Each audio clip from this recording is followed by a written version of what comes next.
Speaker महोदय, आज मैं इस सदन में नहीं कैमरा येऊ देना मैडम कैमरा। मैडम स्पीकर, मैं आज इस सदन में क्रोध, वेदना और अपमान की भावना लेकर खड़ी हूँ। अपमान उन सिपाहियों का जिनको सीज फायर की ऑर्डर अपने देश के प्रधानमंत्री से नहीं बल्कि एक विदेशी से मिली। वेदना उन परिवारों की जिन्होंने पहलगाम के आतंकी हमले में अपने परिजनों को खो दिया।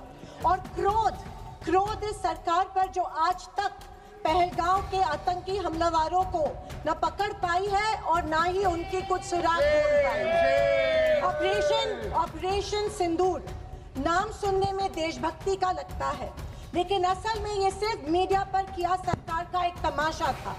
कोई नहीं बता रहा है कि इस ऑपरेशन में हासिल क्या हुआ, कितने आतंकी पकड़े गए, हमारे कितने फाइटर जेट्स गिराए गए, कौन जिम्मेदार है, कौन किसकी गलती है।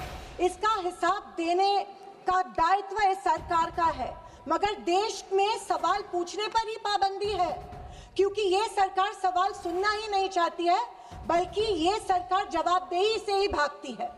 अध्यक्ष महोदय, आज की परिस्थितियों को देख मुझे रोम में बने कॉलिसियम की याद आती है। विश्व की सबसे अविस्मरणीय और पुरानी इमारतों में एक है।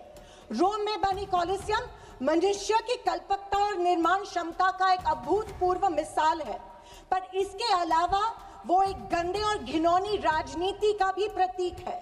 कहा जाता है कि इसका निर्माण उस समय की जनता को खेल और मनोरंजन में उलझाए रखने के लिए किया गया था, ताकि जनता का मूल मुद्दों पर से ध्यान भटक जाए। कुछ ऐसा ही आज हमारे देश की सरकार करती प्रतीत हो रही है। पर अब खेल और मनोरंजन ही काफी नहीं है। किसी महत्वपूर्ण इलेक्शन के पहले आतंकी हमला और फिर सरकार की जवाबी कार्रवाई। आतंकी आए कहां से, कहां गए, ये सरकार को कुछ नहीं पता, पर हमें पड़ोसी देश पर आक्रमण करना है और उसके आधार पर वोट बटोरने हैं। पहलगाम के आतंकी हमले में मारे गए बेगुनाहों की अभी चिता भी ठंडी नहीं हुई थी कि देश के प्रधानमंत्री बिहार में चुनावी रैली संबोधित करने गए। कोई जिए कोई मरे, इनको कुछ फर्क नहीं पड़ता। ये 24/7 चुनावी मोड में रहते हैं। फिर साहब की मार्केटिंग की तरकस से आया नया तीर, ऑपरेशन सिंदूर। मुझे हमारी सेना की बहादुरी पर बिल्कुल संदेह नहीं है। मुझे हमारी सेना की बहादुरी और वीरता पर बिल्कुल संदेह नहीं है, पर इस सरकार की दुर्जनता की सीमा देखिए कि सेना के जवानों को लड़ने जरूर भेजती है, पर हमला होने के पहले दुश्मनों को आगाह भी कर देती है। हाँ, ये हमारे परराष्ट्र मंत्री का बयान था। क्या यही कारण है कि हमारे जेट्स दुश्मन के द्वारा गिराए गए? क्या ये हमारी सेना के जवानों के जानों के साथ खिलवाड़ नहीं थी?